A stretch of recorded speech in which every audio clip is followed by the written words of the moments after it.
Me llamo Omar Lugo, soy director del portal de noticias El Estímulo y corresponsal en Venezuela de The Objective, un medio español que está marcando pauta en periodismo moderno. Nuestro invitado de hoy es Jorge Botti, muy conocido públicamente en Venezuela porque fue presidente de Fedecámaras, el máximo gremio del sector privado, pero él también es consultor, asesor de inversiones y es muy activo en el tema de emprendimiento. Además, últimamente ha estado muy al tanto del movimiento político y económico de Venezuela y nos ayudará a explicar qué es lo que está pasando ahora y qué podría pasar en los próximos meses en este país sumido en una severa crisis de todo tipo que necesita salidas urgentes. Muchas gracias, señor Botti, por acompañarnos. Muy agradecido, Omar, por la invitación y honrado para tener esta conversación. Espero que podamos de alguna forma arrojar un poco de luces sobre un escenario tan complejo como el que tenemos, compaginando un poco de información dura y también, por supuesto, con algo de análisis para tratar de prever dónde pueden estar los escenarios de Venezuela en los próximos meses. Más allá de eso es difícil ver. Bien, lo primero que hay que decir, Omar, es creo que profundizar un poco brevemente sobre el escenario que traíamos, ¿no? Sí. Para resumirlo tal vez en una sola idea, aun cuando pueda ser sobresimplificar el asunto, la percepción que se tenía al menos desde el mundo empresarial, que es el que más conozco, en el que estoy todos los días, era que habíamos entrado en una suerte de escenario de paralización y se nos presentaba por delante tal vez el más duro de las posibilidades, que era la prolongación, no era otra cosa sino la prolongación del status quo. Y algo aún peor que eso, si tú me preguntas qué está en la mente del empresario en estos momentos, hay dos grandes miedos. El primero es a sobrevivir este escenario de pandemia, que tiene ya 6 meses. Sobre eso podemos hablar un poco más adelante, porque creo que hemos aterrizado de una nueva tragedia y no una nueva normalidad. Pero el segundo gran miedo es el que no podamos ser capaces de tener un escenario de crecimiento económico de nuevo. Es decir, que nos encontremos frente al escenario que yo he llamado Zimbabue. Todo parecía indicar, y todavía creo que hay un riesgo para ello, que íbamos a terminar aislados, el problema venezolano acotado a Venezuela para que no contamine la región, sancionados porque no hay ningún tipo de solución política, y ante la realidad más cruda de tener además buena parte de un gobierno en el exilio, aun cuando el propio Juan Guaidó ha dicho directamente que él no quiere la prolongación de la asamblea más allá del 5 de enero y tampoco quiere estar en el exilio. Otra cosa es lo que la realidad lo va a empujar a hacer. Ese escenario nos empujaba a el de Zimbabue, que ya lleva más de una década sin poder crecer y con una economía enana y, digamos, aislados del mundo.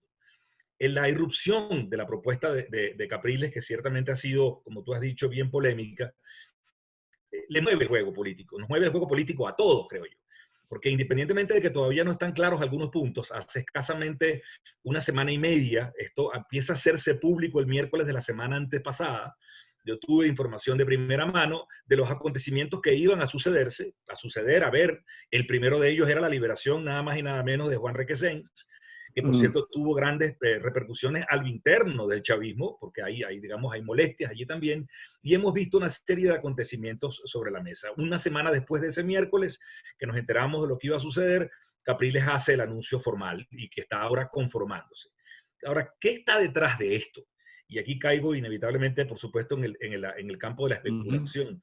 Pero es evidente que había meses de negociaciones detrás de esto. Y que además no es solo Capriles y quienes lo han acompañado en esta movida localmente.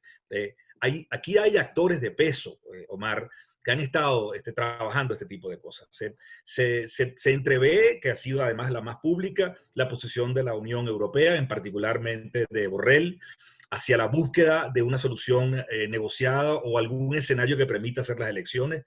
Pero también vemos que la Iglesia Católica venezolana, a través de este comunicado de la Conferencia Episcopal, hace un movimiento unas semanas previas. Es bien sabida la vinculación muy estrecha que hay entre Capriles y la Conferencia Episcopal, en particular del cardenal Porras. Fedecámaras hace otro tanto en su Asamblea Nacional, hace un cambio de señas en el sentido de la necesidad de buscar inclusión para buscar acuerdos. La pregunta que yo me hago, María, hasta aquí dejo esta parte, para ahondar un poco más en las perspectivas, es ¿qué porción, qué facción dentro de este aparato de poder que llamamos el chavismo, que como bien dicen los conocidos, nunca un gobierno es monolítico, qué facciones hay adentro están empujando a la posibilidad de un acuerdo.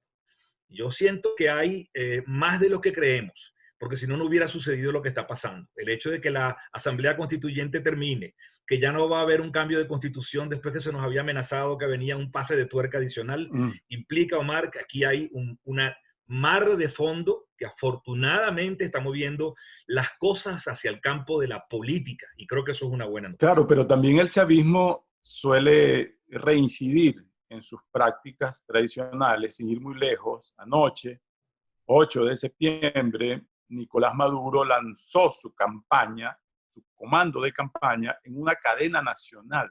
Todos los medios públicos pegados allí, además de medios privados que se pegaron, los llaman para que lo hagan. No es que ordenan públicamente, pero sí los llevan.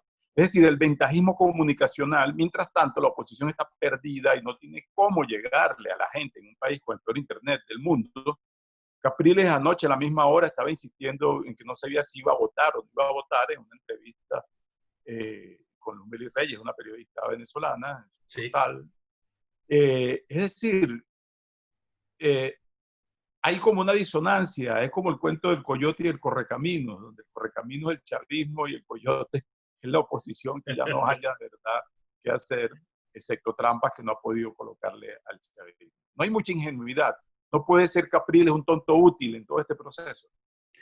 Bueno, Omar, yo creo que lo primero que hay que decir es que la forma como reaccionó parte de la oposición, incluyendo algunos líderes fundamentales de esta, cuando hace este anuncio Capriles me pareció muy poco adecuado. Yo creo que el tema del insulto, de la calificación, de la descalificación, de volver a hablar de traidores, creo que eso no ayudó para nada. Yo siento, por cierto, este lunes tengo entendido que ocurrió en horas de la noche una reunión que, por cierto, ya se hizo de alguna forma pública porque el padre Virtuoso habló de tratar de acercar estas posiciones y de reencontrarse, que la posición se reencuentre más allá del 5 de enero, cosa que por cierto veo difícil, porque creo que hay rutas que parecieran mutuamente excluyentes. Lo cierto es que yo estoy convencido de que un hombre como Enrique Capriles, independientemente de que no es el Capriles del año 2012-2013, sí sigue teniendo toda la credibilidad posible digamos, de la forma como actúa como un demócrata. Por otro lado, Omar, yo siento, y es obvio, creo que todos los que nos van a escuchar van a decir, bueno, se van a volver a creer el cuento del gallo pelón. Pero Omar, ¿qué otra cosa podíamos esperar? Aquí estamos hablando de que en lo público va a haber mucha pelea y posiblemente en lo privado haya algunas negociaciones. Yo estoy convencido de que, como en todo conflicto de esta naturaleza, públicamente posiblemente va a vociferar más que nunca un hombre como Nicolás Maduro o Diosdado Cabello, quien, por cierto, fue bastante suave en su última entrevista de la semana pasada. Eso va a seguir pasando. Ya veremos cómo los acontecimientos verdaderamente se van alineando. Este tema de amenazar de parte de Maduro, de volver a recuperar Citgo, etcétera. Por cierto, aquí quiero adelantar algo. Yo creo que para mí está claro el juego. Estados Unidos, independientemente de que la Asamblea Nacional fenece primero a partir del 5 de enero, y que creo además que son muy pocos los diputados de la actual Asamblea que van a aceptar perpetuarse. Cada día son menos los que lo van a hacer. No, posiblemente no se lancen en una opción como la de Capriles, pero no van a estar en esa jugada. Yo creo que vamos a aterrizar muy probablemente en un escenario en el que Estados Unidos reconoce solo el ejecutivo de Guaidó y preserva los activos que están en el exterior, digamos, sí, como números y algunos otros, en manos de ese ejecutivo que va a seguir afuera observando estos acontecimientos. Eso nos va a plantear un problema bastante confuso para el año que viene. Si al final Capriles termina participando, Capriles y su coalición, por cierto, que no es solamente él, ahí está también la gente de Unión y Progreso, que es Mercedes Malavé, por supuesto que está todo el viejo, digamos, Copey, gente además muy valiosa. Y hay algo, Omar, que a riesgo de ser un poco disperso hay que mencionar, que creo que no hay que dejarlo por fuera. Tengo información directa de una auténtica rebelión en las bases de los comuneros, más que del chavismo. Hay una molestia gigantesca, hay una cantidad de organizaciones políticas de distinto orden en las bases del chavismo que quieren participar y quieren candidatos. Y por cierto, debo decir que ven con muy buenos ojos a Capriles. Entonces, tenemos que entender, Omar, y por esto un poco respondo a tu pregunta ante la pregunta de si hay ingenuidad, que los tiempos políticos nunca son iguales.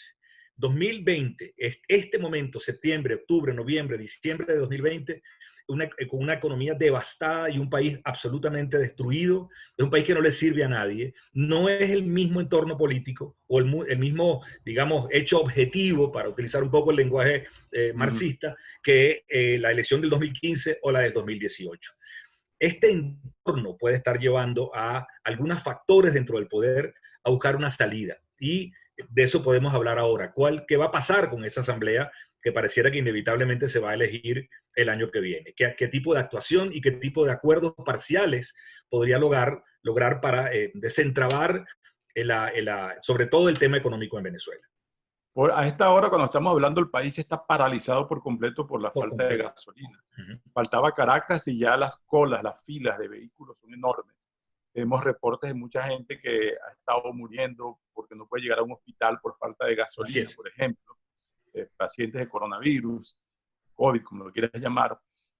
El punto es que es insostenible, inclusive para el gobierno, la escasez de gasolina y la parálisis económica. La posibilidad real, que lo decía Maduro anoche, de relanzar la economía bajo la égida del modelo chavista, es que esta elección lo relegitime.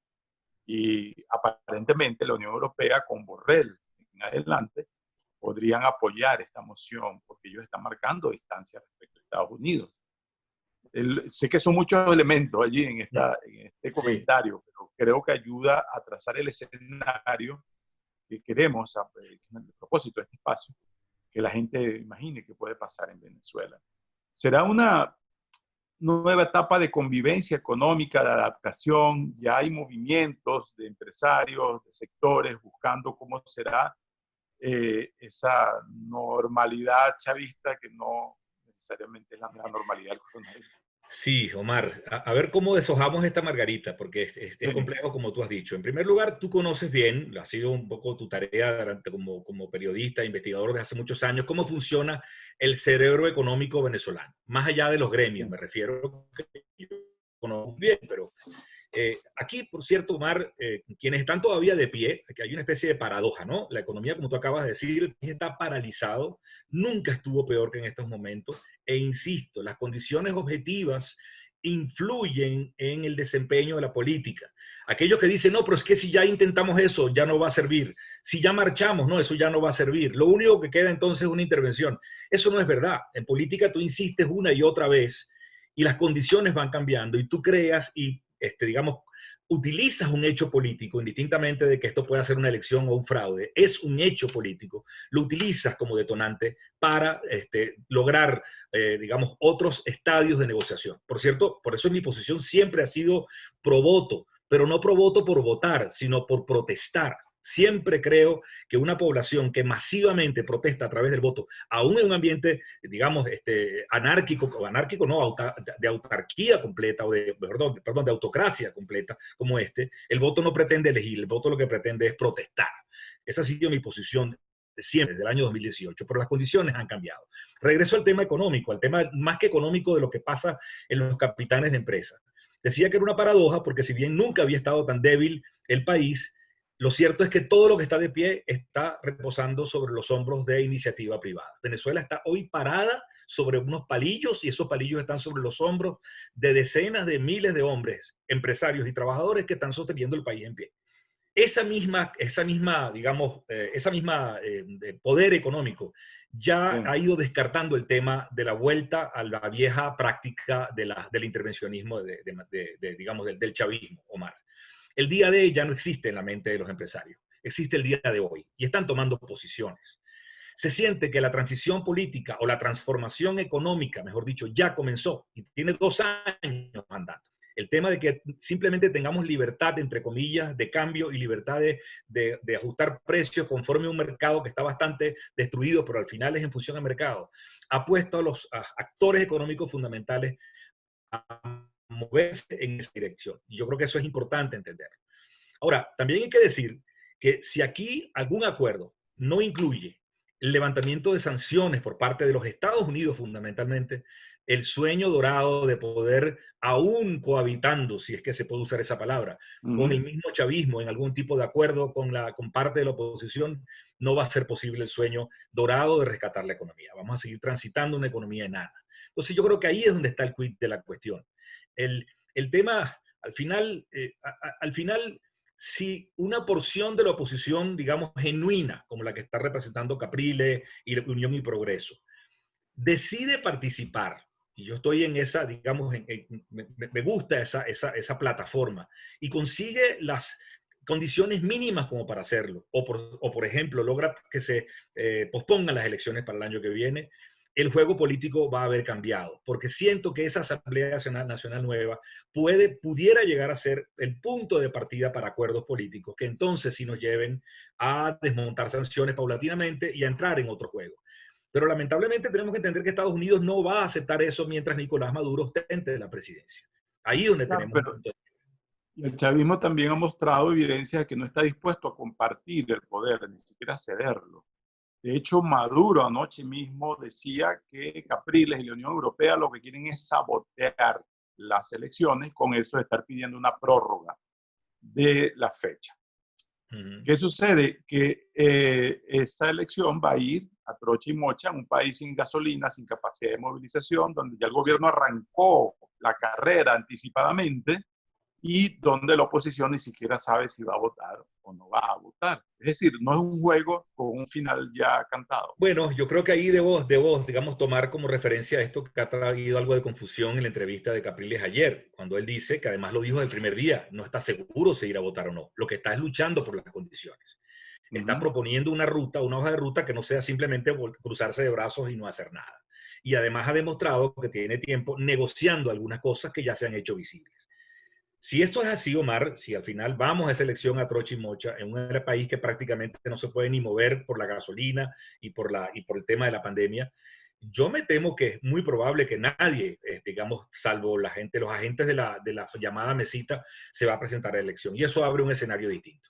Un escenario que además es imprevisible para el año que viene. Y que además creo que nos retorna a lo que para mí es el peor o más rudo de los escenarios. En el que se sienta que ya no tiene salida, al menos en el corto plazo, una solución política para Venezuela. Tampoco hay una solución de fuerza. No solamente no creo que ella, sino que las condiciones no están dadas para que eso suceda en el mundo de hoy. Entonces Nunca, quedamos... nunca fue una amenaza creíble. Nunca fue una amenaza creíble. Qué bueno que lo mencionas, Omar, porque además yo creo que hay que entenderlo. Desde el momento en que en febrero del 2019, el famoso 23 de febrero, la amenaza se hizo inminente y el gobierno compró el bluff. Tal cual, se lo compró. Desde ese momento, esa ruta ya no tenía ningún sentido. Es así de simple. Ahora, yo siento que aquí no hay un juego fácil, para nada, en absoluto.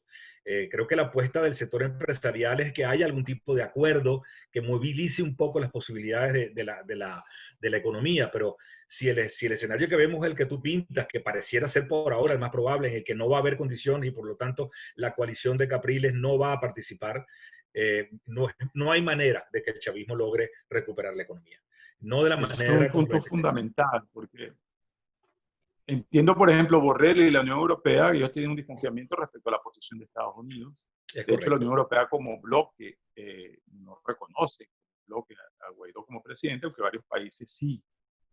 Pero la presencia fuerte de empresas españolas en Venezuela son muy interesadas, digamos, en que haya unos acuerdos. Eso podría ser un factor de presión importante en un mundo tan interconectado y globalizado, donde si bien Venezuela es un mercado ya pequeño, insignificante, hay un potencial todavía, menos en términos de recursos y de posibilidades. Sí, eso puede abrir un poco el juego. De hecho, te quería poner un ejemplo muy concreto. Además, yo creo que lo vamos a ver suceder el año que viene, indistintamente de que la coalición de Capriles participe o no. Organismos que pueden financiar parcialmente algunos temas como la recuperación del sistema eléctrico, me refiero a la CAF, el Banco de Desarrollo de Latinoamérica. ¿Qué va a pasar el año que viene cuando esa Asamblea Nacional, considerada legítima o ilegítima por parte del mundo, llegue a un acuerdo con el Ejecutivo, con Maduro, usurpador o no, y lleve al directorio de la CAF, como nos dijo el propio Luis Carranza, el presidente ejecutivo en la Asamblea de Fe de Cámara, que ya están listos los recursos para Venezuela para comenzar a reparar las termoeléctricas, entre otras, y sobre todo comenzando por el Zulia, y vaya eso a directorio, que además no incluye a los Estados Unidos. Y resulta que los países que forman parte del directorio de la CAF decidan otorgar el crédito a Venezuela. Eso va a suceder, indistintamente que sea una asamblea de facto o no. Pongo otro ejemplo. ¿Qué va a pasar cuando el año que viene, como sea que esté conformada esa asamblea, se vaya al directorio del Fondo Monetario Internacional, que por cierto no es que no reconozca a Maduro, tampoco reconoce a Guaidó, simplemente ha dicho, pónganse ustedes de acuerdo, porque nosotros no vamos a dar un crédito mientras no se pongan de acuerdo. Pero otro escenario se puede presentar, por mucha presión que haya de parte de Estados Unidos, un escenario en el que el Fondo Monetario lleve a consideración un préstamo puente de, no sé, 15.000 millones de dólares para Venezuela el año que viene, porque Venezuela se está muriendo de hambre. Y ahí el chavismo puede tener una posibilidad de muñequeo político y muñequeo económico, ¿no? Sin contar con sus aliados tradicionales, ¿no? Es decir, el gobierno de China podría decir que es una asamblea legal y que sí puede prestarle plata. Y Rusia está descontado, la misma Turquía. Por eso, Omar, es que, disculpa que te interrumpa, que por eso, Omar, tiene mucha fuerza el tema del planteamiento central de Capriles. Que es que tú tienes que estar allí, así sea en minoría, tienes que estar allí. Recientemente, Stalin González dio una respuesta en una reunión en la que estaba presente que me pareció interesante. Alguien le preguntó, bueno, pero si el 6 de enero, ¿qué pasa? Se dijo algo muy sencillo. Si el 6 de enero estamos allí, en esa asamblea, ya pasó. Porque si llegamos hasta allí es porque hemos aceptado que queremos estar allí de esa forma. Y eso abre un juego político distinto. Yo sé que es duro aceptarlo, pero abre un juego político distinto. Abre juegos. No nos deja atrapados en el escenario que ya hemos mencionado, que es una especie de Zimbabue mezclado con Cuba. Pues, ¿no? Claro, pero en las últimas horas el gobierno lanzó su campaña electoral. Sí. Es imposible para la Unión Europea enviar en tan poco tiempo una delegación, una observación creíble según los estándares aceptados internacionalmente. El gobierno ya está usando el ventajismo propio de su campaña. Los partidos políticos importantes no van a ser rehabilitados para participar y en todo caso no hay condiciones de movilidad en el país para que la oposición pudiera emprender una campaña electoral. Es decir, lo que estaba pidiendo Capriles ya está claro como condiciones electorales que difícilmente se van a otorgar. Es decir, habría que esperar tanto tiempo para decidir cuando ya es evidente, es profeso, el gobierno lo ha dicho, que no va a cumplir esos pedidos. Bueno, yo creo que ese es el escenario más probable y como ya he dicho, eso nos lleva a un escenario terrible, que es la continuación de lo mismo. Y caeríamos de nuevo en digamos, la estrategia de la ilegitimación, la continuación del camino que ha propuesto, digamos, la coalición que está alrededor de Juan Guaidó. Pero con un agregado, que es que ya estarían toda la oposición alineada allí. Y eso implica construir más fuerzas donde más las tenemos, que son en los aliados internacionales. Yo siento que todavía puede haber algo de espacio, Omar, si bien yo creo que lo primero que tenemos que hacer es no creerle lo que Maduro vocifere. Ha dicho que llueva, trueno, relampaguee, las elecciones van. Yo no sé, yo creo que hay que esperar el 3 de noviembre a ver qué pasa en los Estados Unidos, que es un elemento que no hemos tratado, pero hay rumores según el cual si termina vencedor Biden, pudiera haber un diferimiento porque comienza una negociación completamente distinta. Tú mencionaste actores como China, como Rusia. La alianza que está con Capriles ha hablado con esos actores, no solamente con los turcos. El empresariado ha hablado con esos actores también. No, es imposible pensar en una solución para Venezuela como no sea considerando a esos actores y también a Cuba como un invitado permanente en la mesa.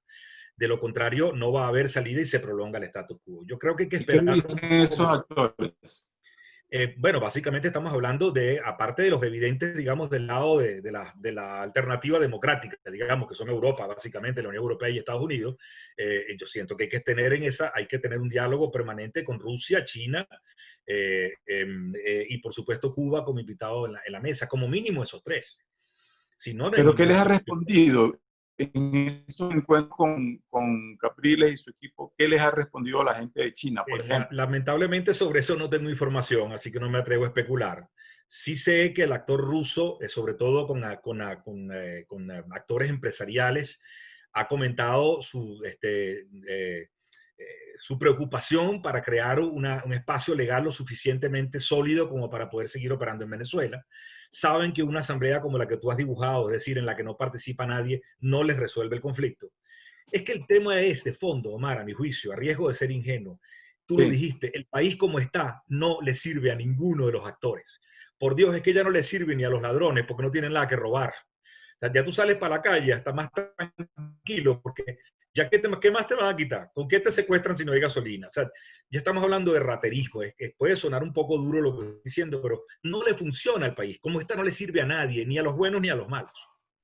Yo creo que eso es un elemento que empuja hacia algún tipo de escenario o de desenlace que aun cuando no sea del gusto de muchos, que quisiéramos ver una sólida ruta hacia una recuperación de la democracia, nos puede colocar en transiciones que a los expertos llaman transiciones internas.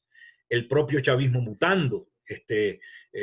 Al final creo que todos los actores tienen mucho peso en estos momentos y digamos, si bien la principal fortaleza de la oposición o de la alternativa democrática está en el deseo genuino de la población de producir un cambio, las condiciones hoy en día no están hechas para que se movilice esa población. Lamentablemente no lo están. vamos a recordarle a nuestras audiencias que la economía venezolana hoy es del tamaño de la de Panamá, más o menos, menor que República Dominicana, que ha perdido el 80% de su tamaño desde 2013, cuando está Maduro en el poder.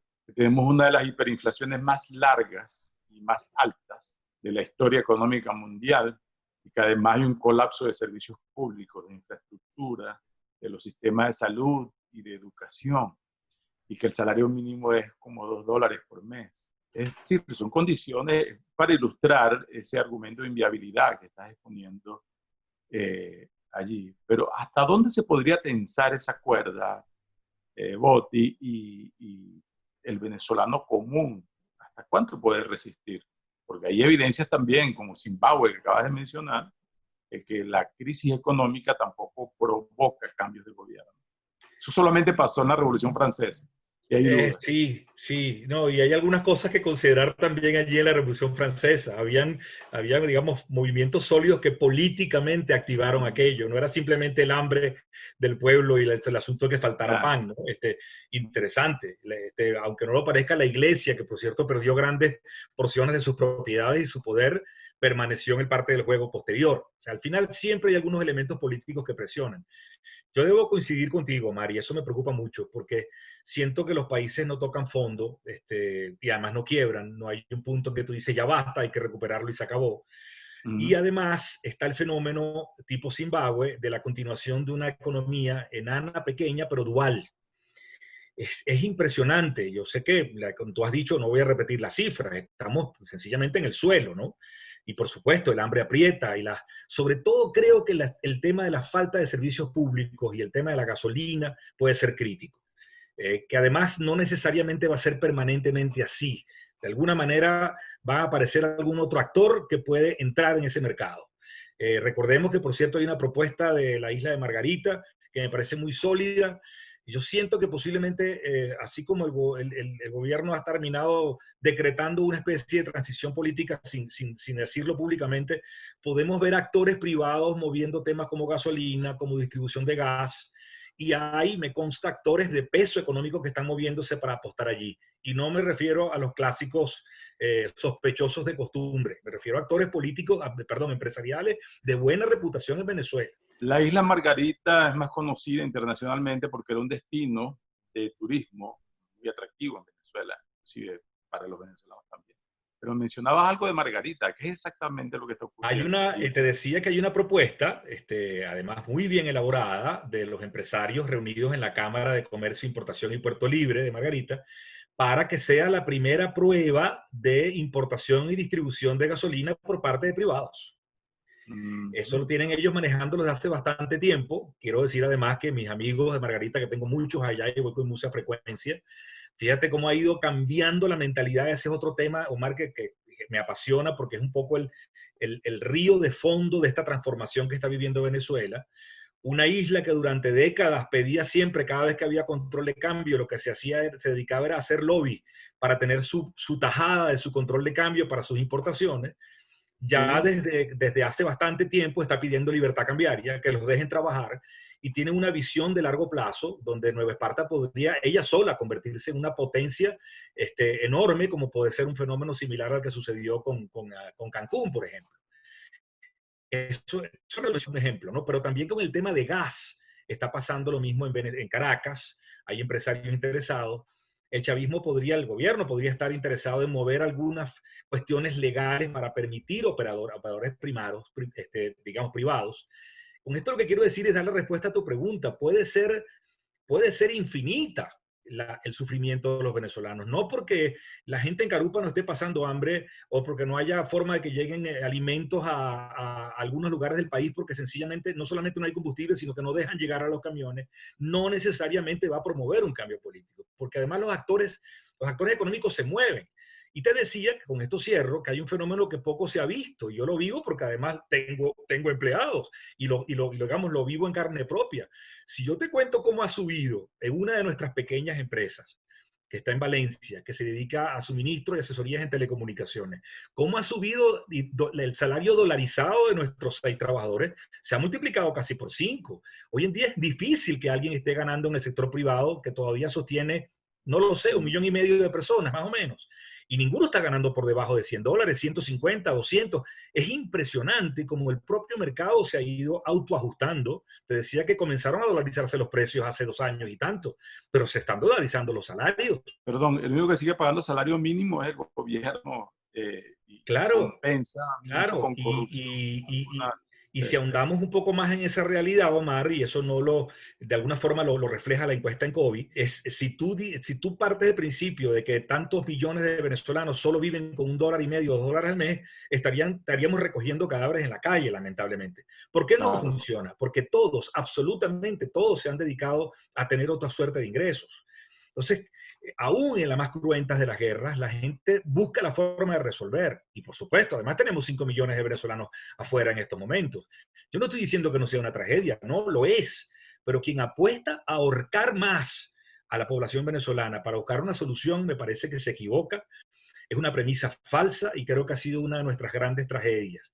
Cuando apenas reventó la pandemia el 13 de marzo, algunos actores relevantes en el diseño de estrategias estaban seguros de que esto sí se llevaba a Maduro. Y eso es muy lejos de la verdad. Ellos como esto más bien se atornillan los gobiernos. Y hay la posibilidad que otro escenario, que esto sea más parecido a un modelo chino en términos de libertad económica neoliberal, como lo que estamos viendo profundamente salvaje, Uh -huh. pero con férreo control político y social. Eso es también una posibilidad de convivencia, ¿no? Es correcto. De hecho, en algunas intervenciones que he tenido, hablo de los 2 grandes riesgos que corre el sector privado venezolano en estos momentos. El primero de ellos es su propia prevalencia, obviamente. Digamos, las condiciones son muy adversas.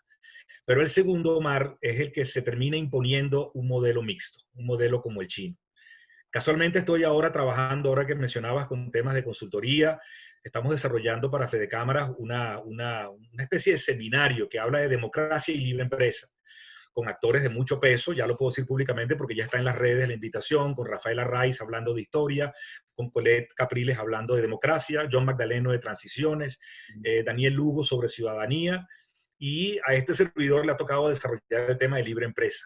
Y una de las amenazas más grandes que hay, Omar, y me duele decirlo, pero es la realidad que estamos viviendo en el mundo, es el evidente retroceso de las democracias liberales como las conocíamos, y digamos, el avance de los modelos mixtos. Estoy estudiando, por solamente menciono este ejemplo, lo que ha sucedido en la China de los últimos años, que por cierto siempre se dice, al final va a ser inviable el modelo de libre mercado sin libertades económicas. Las evidencias están demostrando lo contrario, lamentablemente. El capital puede vivir sin democracia, pero la democracia no puede vivir sin capital. Si tú revisas las cifras, y no quiero alargar esto, en materia de diseño industrial, de patentes nuevas registradas en China, y comparas 1990 con el año 2017 y 18, no solamente ha crecido una barbaridad, Omar, sino que ya a veces, en algunos casos, hasta quintuplica a países como Japón, como Alemania y a Estados Unidos. Es impresionante el avance que ha tenido China. Entonces, la imposición del modelo mixto es para mí uno de los grandes riesgos que tenemos, porque en el caso de Venezuela, A diferencia de China, que cuando comenzó a implementarlo estaba plenamente abierto a los mercados internacionales, no tenía sanciones y además el mundo entero lo recibió con brazos abiertos y recibió ingentes inversiones de todas partes del planeta para producir ese milagro. Venezuela no va a tener esa posibilidad. Entonces lo que vamos a tener como resultado no es ningún modelo chino, es un modelo, y me disculpa que lo mencione tanto, como el zimbabuense, no el cubano. Sí. Es decir, un modelo en el que ya he dicho, pues sencillamente estamos condenados a vivir en el enanismo, quién sabe por cuánto tiempo. Es un riesgo que es real. Porque también hay gente que también a veces se olvida que en el mundo, las democracias de corte occidental son una minoría. Eso explica por qué, por ejemplo, países como Venezuela forman parte de los comités de derechos humanos, o países como Arabia Saudita, o la misma Cuba. Es decir, hay que ver en perspectiva cuáles son las grandes tendencias mundiales. Exactamente. En esta pandemia que ha transformado todo, inclusive la economía de América completa se ha transformado, eso significa que se le cierran puertas a muchos venezolanos en países que eran destino para la migración. ¿No sería entonces una alternativa que Venezuela sea convertida en un nuevo destino de migración, aprovechando todas esas posibilidades, recursos, poniéndose de acuerdo, resolviendo el tema político, qué sé yo, pero que es, al final de cuentas, el país que tenemos, ¿no? Y en vez de buscar uno prestado. Es correcto, Omar, y quienes como yo no nos pensamos ir de acá, aunque tengamos nuestros hijos afuera, soñamos con darle la vuelta. Es decir, yo no puedo apostar, y olvidé decir que el escenario aquí de modelo mixto se va a parecer más quizás al de Rusia, más que inclusive o una mezcla con el de Zimbabue. Y me refiero específicamente a cómo van a cooptar los grandes espacios de oportunidades de negocio solamente los que tienen padrinos políticos. Los demás no tienen opción. O sea, en Rusia tú puedes tener un pequeño restaurante, puedes tener, digamos, éxito económico, pero si quieres comenzar a ser un actor de peso y no tienes un padrino político, no vas a poder lograrlo. Entonces, ese es un escenario que es un riesgo enorme para Venezuela. Yo siento que además es un riesgo alto en estos momentos si no logramos, digamos, diseñar, producir un acuerdo político que logre abrir los espacios hacia otro esquema. Eso para mí es mi mayor preocupación. Porque además, insisto, todo este tema del cese de la usurpación, del gobierno de emergencia nacional, de nuevo ahora el pacto unitario recicla algunas propuestas sobre la necesidad de llegar a un consenso para un gobierno de emergencia. Pero nada de esto parte, Omar, sin un previo acuerdo. Si no se produce la chispa de un primer acuerdo, o como algunos sueñan, una ruptura que produzca un acuerdo, lo cual no lo veo en absoluto, no va a suceder ninguna de las otras cosas. Entonces, la otra cara de la moneda, un poco andando sobre lo que tú acabas de decir, es que Venezuela, mediante un acuerdo político que nunca va a ser óptimo, siempre va a ser subóptimo, pero traza el camino, nos puede colocar ante la extraordinaria oportunidad de dar un salto enorme, cuántico, hacia el futuro y conectarnos directo con la cuarta revolución industrial, con una extraordinaria inversión y un gran acuerdo de Estado para la educación en Venezuela. El futuro de Venezuela puede ser glorioso, sin hablar de temas como el turismo, entre otros. Podemos aprovechar este desastre para hacer la palanca, para montarnos de una vez en los modelos de desarrollo con las tendencias modernas, como tú bien has dicho.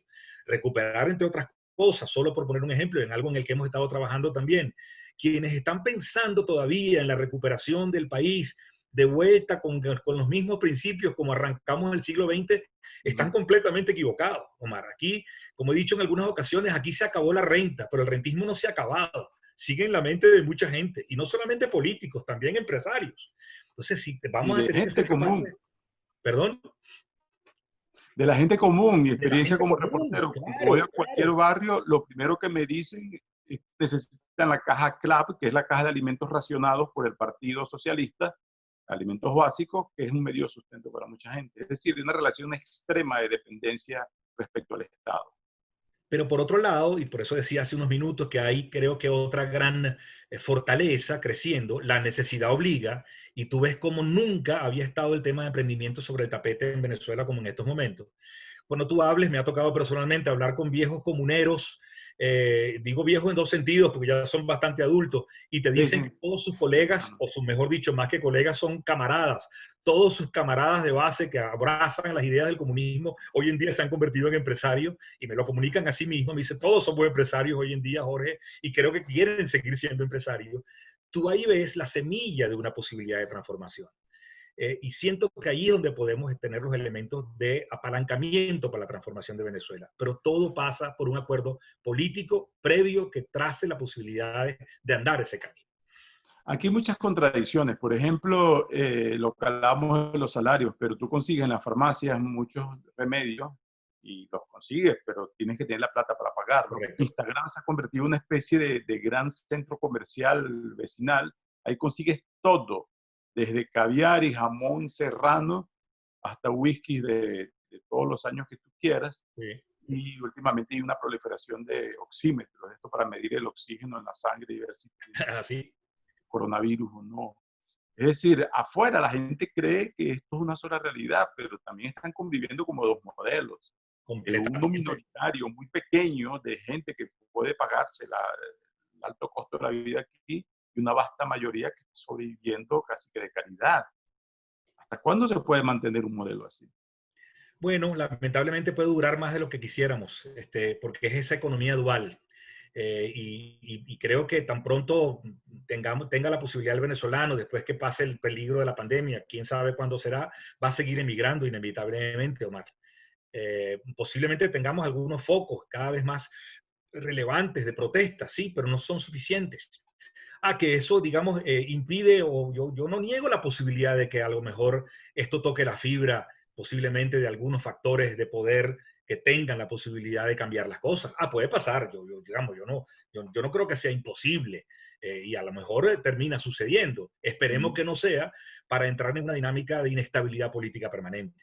Por eso es que creo que a veces la gente siente que simplemente basta un golpe de viento como para cambiar los actores y ya está. No, no, Omar, podemos entrar en un escenario aún peor, que es seguir conservando una economía destruida, dual como la que tenemos, donde ya casi es imposible medir quiénes son los que tienen el privilegio de comprar lo que tú mencionabas ahora, pero en las vastas mayorías son pobres desde el punto de vista de ingresos. Porque además debo mencionar, por ejemplo, ejemplos concretos. Aun cuando tú tengas un empleado que puede estar ganando $200, $250 al mes, posiblemente está viviendo en una zona donde está cocinando con leña desde hace meses, aun cuando tenga los dólares, porque las bombonas de gas que se pagan en dólares en algunos sitios ya tampoco se consiguen. Entonces es una realidad muy cruda. Siento que es muy difícil tratar de ver si esto puede terminar dando al traste, pero quiero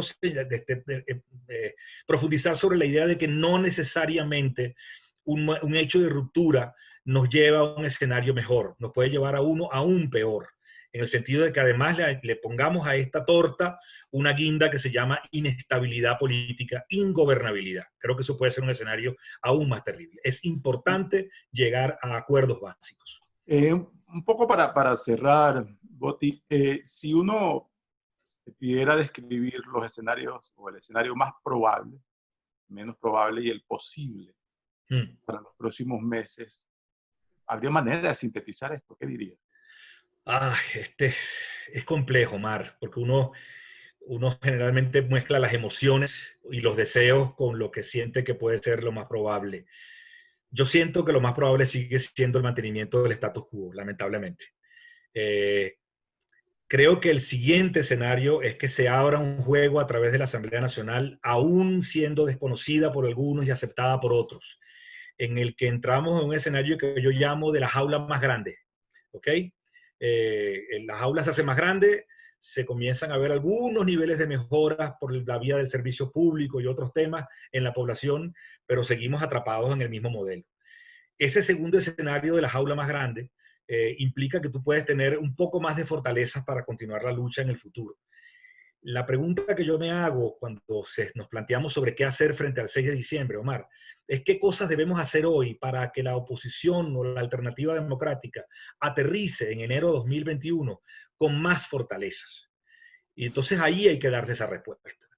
Yo siento que un escenario, digamos, lo pondría de tercero, es que algún evento, alguna posibilidad que no conocemos, como suelen suceder en la historia estas cosas. Fíjate como, por ejemplo, descubrimos, y menciono este ejemplo muy brevemente, descubrimos que después de un año de negociaciones entre el Vaticano, Obama y Cuba, resulta que ya estaba listo todo, al final no cuajó por los cambios políticos en los Estados Unidos, y no quiero ni entrar en la diatriba sobre lo que eso significa entre quienes están ahora considerando que Biden es la más depurada expresión del comunismo mundial, cosa que me parece un absurdo. Yo creo que pase lo que pase el 3 de noviembre, la política hacia Venezuela va a cambiar, en eso coincido con lo que ha dicho Capriles. Pero creo que el escenario más deseable, pero creo que el tercero, a mi juicio, en este momento, es que se produzca un acuerdo que dé señales de un camino para salir de este atolladero y llegar a una elección creíble en el mediano plazo. No sé si dejamos algún cabo suelto que quisieras mencionar, retomar. Mira, Omar, por mi sesgo, digamos, de temas empresariales, yo siento que hay un mensaje central. Yo sé que es muy difícil, pero es importantísimo tratar de sostenerse en estos momentos. Hay un mercado que atender, por muy depauperado que esté. Todo aquel que ha decidido a escuchar las tendencias globales de transformación y las pone en marcha hoy en día funcionan. No es cierto que en Venezuela solamente lo único que se mantiene es el delivery y el comercio. Ahí no hay tiempo para hacerlo, pero acabamos de terminar el viernes pasado un concurso global de emprendimiento en el que Venezuela se inscribieron 340 proyectos, gente innovando en tecnología. Esos son venezolanos que van a concursar ahora en el mundo y nunca como ahora hubo ese empeño transformador. Yo creo que si algún mensaje final quisiera dejar es que empujemos la sensatez en los actores que quieren buscarle una solución a esto. Posiblemente Maduro no esté entre ellos, pero él no es el único actor clave en esa coalición tan compleja que llamamos el poder que es hoy el chavismo. Tampoco es cierto que en la oposición hay una sola vía, hay múltiples actores y siento que puede haber coincidencia entre la mayoría de estos líderes y hay que empujar para ello y sobre todo dejar los insultos de un lado y tratar de construir juntos. A esta hora hay gente todavía negociando de los dos lados, o de los tres lados, los cuatro lados. Yo pienso que sí, eso no ha terminado de parar nunca. Son cosas que no sabremos sino después.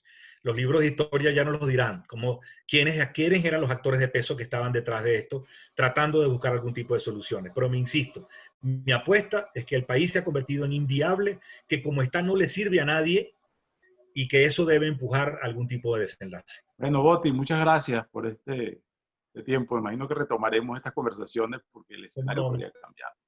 Encantado y muchas gracias por tu invitación de nuevo. Saludos a todos. Saludos. Ha sido Jorge Botti, empresario, expresidente de Fede Cámaras, consultor, emprendedor, una persona que está al tanto de algunos de los movimientos que están ocurriendo en Venezuela en los últimos días. Presento para ustedes Omar Lugo, desde Caracas, Venezuela. Buenas tardes, buenas noches, buenos días, en cualquier lugar del mundo donde se encuentren. Hasta la próxima.